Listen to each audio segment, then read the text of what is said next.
నమస్తే. Big breaking news చూస్తున్నాం.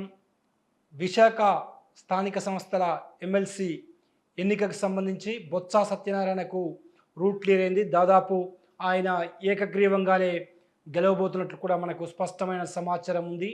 TDP కూటమి విశాఖ స్థానిక సంస్థల ఎమ్మెల్సీ ఎన్నికల్లో పోటీకి దూరంగా ఉండాలని నిర్ణయించుకున్నట్లు తెలుస్తుంది. కొద్దిసేపటి క్రితం టీడీపీ అధినేత ఏపీ సీఎం చంద్రబాబు నాయుడు విశాఖ జిల్లా నేతలతో టెలికాన్ఫరెన్స్ నిర్వహించారు. ఆ టెలికాన్ఫరెన్స్లో చాలా స్పష్టమైన ఆదేశాలు టీడీపీ క్యాడర్తో పాటు టీడీపీ నేతలకు ఇవ్వడం జరిగింది. ఎందుకంటే ప్రస్తుతం విశాఖ స్థానిక సంస్థల ఎమ్మెల్సీ ఎన్నికకు సంబంధించి 838 ఓట్లు ప్రస్తుతం అక్కడ ఉన్నాయి. అందులో 600 పైచీలకు ఓట్లు వైఎస్ఆర్ కాంగ్రెస్ పార్టీకి ఓటర్లు ఉన్నారు. కేవలం టీడీపీ కూటమి బలం 200 ఓట్లు మాత్రమే. ఇంకా టీడీపీ గెలవాలంటే మరొక 200 ఓట్లు అవసరమవుతాయి. 60% పైగా కూడా మెజారిటీ ఓటర్లు వైఎస్ఆర్ కాంగ్రెస్ వైపు ఉన్నటువంటి నేపథ్యంలో ఇప్పుడు గెలుపు అంత ఈజీ కాదన్న అభిప్రాయానికి టీడీపీ కూటమి నేతలు వచ్చినట్లు తెలుస్తుంది. ఎందుకంటే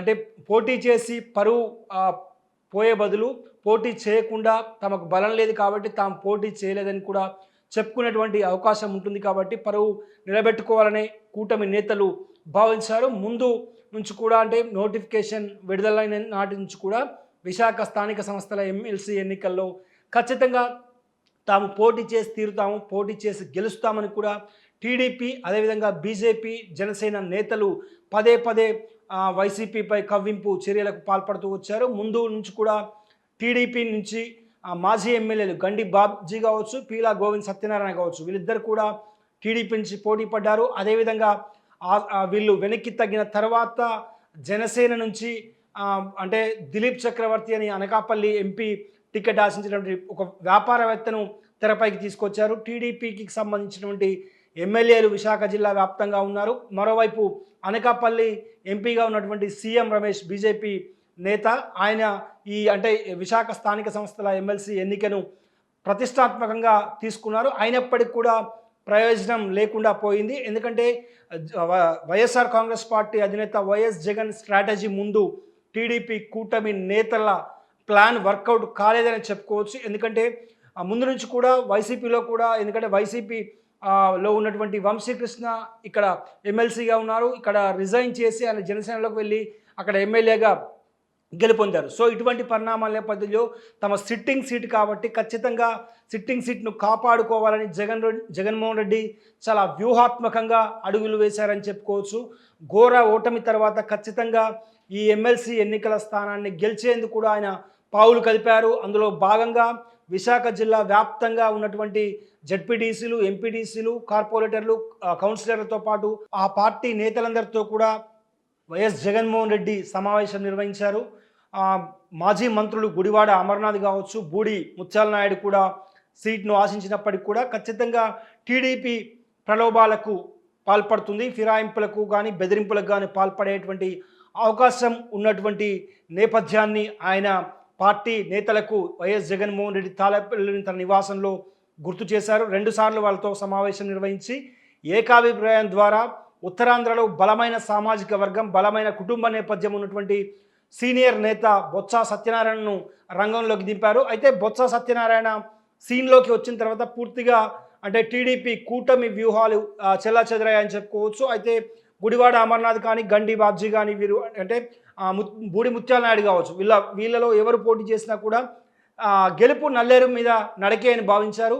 కానీ బొత్స సత్యనారాయణను అనూహ్యంగా రంగంలోకి దింపి జగన్ తన స్ట్రాటజీని అమలు చేశారని చెప్పుకోవచ్చు. ఎందుకంటే ఆయన బలమైనటువంటి సామాజిక వర్గం ఉన్న నేత. అదేవిధంగా విశాఖతో పాటు విజయనగరం, శ్రీకాకుళం ఉమ్మడి జిల్లాల్లో ఆయనకు భారీ అంచరగణం ఉంది. ఆయన గతంలో పీసీసీ అధ్యక్షుడిగా ఉమ్మడి రాష్ట్రంలో పనిచేశారు. వైఎస్ రాజశేఖర రెడ్డి, రోషయ్య, కిరణ్ కుమార్ రెడ్డి, జగన్మోహన్ రెడ్డి క్యాబినెట్లో ఆయన మంత్రిగా పనిచేశారు. ఆయన సతీమణి ఝాన్సీ గతంలో విశాఖ ఎంపీగా పనిచేశారు. ఆయన సోదరులు బొత్స అప్పల్ నర్సయ్యతో పాటు ఆయన మేనల్లుడు శ్రీనివాసరావు కూడా ఇప్పుడు ప్రస్తుతం జడ్పీ చైర్మన్గా ఉన్నారు. సో ఇటువంటి నేపథ్యంలో ఖచ్చితంగా గెలవాల్సినటువంటి సమయంలో బొత్స సత్యనారాయణను వైఎస్ జగన్మోహన్ రెడ్డి రంగంలోకి దింపారు. బొత్స ఎంపికతో పూర్తిగా స్ట్రాటజీ మారిపోయిందని చెప్పుకోవచ్చు. ఇప్పటికైతే టీడీపీ కూటమి అభ్యర్థి విషయంలో ఒక క్లారిటీ రాలేదు. టెలికాన్ఫరెన్స్తో విశాఖ జిల్లా నేతలతో మాట్లాడినటువంటి చంద్రబాబు నాయుడు చాలా క్లారిటీ ఇచ్చారు. తమకు బలం లేనందున ఎట్టి పరిస్థితుల్లో పోటీ పెట్టకూడదు, పోటీ నుంచి తప్పుకుంటామని కూడా వాళ్ళు చెప్పుకొచ్చారు. ఈరోజు నామినేషన్ల స్వీకరణకు చివరి తేదీ. ఇప్పటివరకు కేవలం బొత్స సత్యనారాయణ మాత్రమే ఎమ్మెల్సీ ఎన్నికకు సంబంధించి వైఎస్ఆర్ కాంగ్రెస్ పార్టీ తరఫున నోటిఫికేషన్ అంటే ఆయన నామినేషన్ దాఖలు చేశారు. ఈరోజు కనుక టీడీపీ కూటమి అభ్యర్థి కనుక నామినేషన్ దాఖలు చేయకపోతే సాయంత్రం బొత్స సత్యనారాయణను ఏకగ్రీవంగా ఎన్నికయ్యేట్లు కూడా రిటర్నింగ్ అధికారులు ప్రకటిస్తారు. అయితే వైఎస్ జగన్మోహన్ రెడ్డి అంత ఈజీగా ఈ ఎన్నికను తీసుకోలేదని చెప్పుకోవచ్చు. ఇప్పటికే 2 సార్లు కూడా తాడేపల్లిలోని తన నివాసంలో పార్టీ కార్యకర్తలు, విశాఖ జిల్లా నేతలతో భేటీ అయినటువంటి వైఎస్ జగన్ ఈరోజు రేపు కూడా విశాఖ జిల్లా నేతలతో సమావేశాలు నిర్వహిస్తున్నారు. అదే సమయంలో టీడీపీ ప్రలోభాలకు లొంగ తీసుకుంటుంది. 5 నుంచి 10 లక్షలు తమ పార్టీ ఓటర్లకు ఇస్తున్నారని కూడా గతంలో ఆయన ఇటీవల జరిగినటువంటి సమావేశంలో చెప్పినటువంటి నేపథ్యంలో ఇప్పటికే అరకు, పాడేరుకు సంబంధించినటువంటి ఓటర్లు ఎవరైతే ఉన్నాయో వైఎస్ఆర్ కాంగ్రెస్ పార్టీకి చెందిన వాళ్ళందరినీ కూడా బెంగళూరుకు తరలించారు. మొత్తం మీద అయితే మాత్రం టీడీపీ కూటమికి తొలి ఎదురుదెబ్బగా చెప్పుకోవచ్చు. స్థానిక సంస్థల ఎమ్మెల్సీ ఎన్నికల్లో గెలిచి తమ పట్టు నిరూపించుకోవాలని భావించినటువంటి టీడీపీ కూటమి నేతలకు పెద్ద ఇప్పుడు ఎదురుదెబ్బగా అనేది భావించాల్సి ఉంటుంది. ఖచ్చితంగా బలం లేనందున మరొక 200 మంది ఓటర్లను కొనుగోలు చేయాలి కాబట్టి ఖచ్చితంగా తాము ఓడిపోతామని భావించినటువంటి టీడీపీ అధినాయకత్వం పోటీకి సుముఖత వ్యక్తం చేయలేదు. అనేక మంది ఆశావాహులు పోటీ చేస్తామని ముందుకు వచ్చినప్పటికి కూడా పోటీ చేసి పరువు పోగొట్టుకోవడం కంటే పోటీ చేయకుండా ఉండి తమ పరువు నిలబెట్టుకోవడం బెటర్ అన్న భావనలో టీడీపీ హైకమాండ్ వచ్చినటువంటి నేపథ్యంలో బొత్స సత్యనారాయణ ఎన్నిక లాంఛనమే అని చెప్పుకోవచ్చు. ఇక బొత్స సత్యనారాయణ ఎంపిక కూడా అనేక ఈక్వేషన్స్ మధ్య జరిగింది. ప్రస్తుతం అసెంబ్లీలో వైఎస్ఆర్ కాంగ్రెస్ పార్టీకి ప్రతిపక్ష హోదా లేదు. అక్కడికి వెళ్ళిన మైక్ ఇవ్వరని కూడా జగన్ పదే చెప్తున్నారు. మరోవైపు శాసనమండలిలో వైసీపీకి బలం ఉన్నప్పటికీ కూడా అక్కడ ప్రభుత్వాన్ని ఎదుర్కొనేటువంటి ధీటైన నేత లేకపోవడం, ఇప్పుడు బొత్స సత్యనారాయణతో ఆ ప్లేస్ను రిప్లేస్ చేయాలని వైఎస్ జగన్మోహన్ రెడ్డి భావిస్తున్నారు.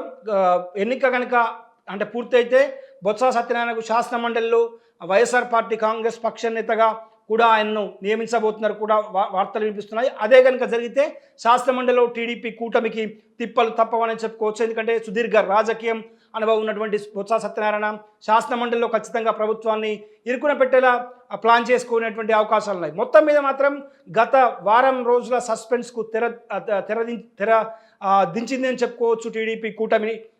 కొద్దిసేపు క్రితం విశాఖ జిల్లా నేతలతో టెలికాన్ఫరెన్స్ నిర్వహించిన తర్వాత టీడీపీ విశాఖ ఎమ్మెల్సీ ఎన్నికల్లో పోటీకి దూరంగా ఉంటున్నట్లు ప్రకటించింది. దీంతో వైఎస్ఆర్సీపీ క్యాడర్లో వైఎస్ఆర్సీపీ నేతల్లో జోష్ మొదలైందని చెప్పుకోవచ్చు. అయితే టీడీపీ కూటమి దూరంగా ఉన్నప్పటికీ కూడా చివరి వరకు ఎవరినైనా నామినేషన్ ఇండిపెండెంట్గా పోటీ చేయించి టీడీపీ కూటమి నేతలు బ్యాక్ ఎండ్లో ఉండి మరి ఏమైనా కొత్త ఎత్తులు వేస్తారా వెయ్యరా అన్నది కూడా వేచి చూడాల్సినటువంటి పరిస్థితి.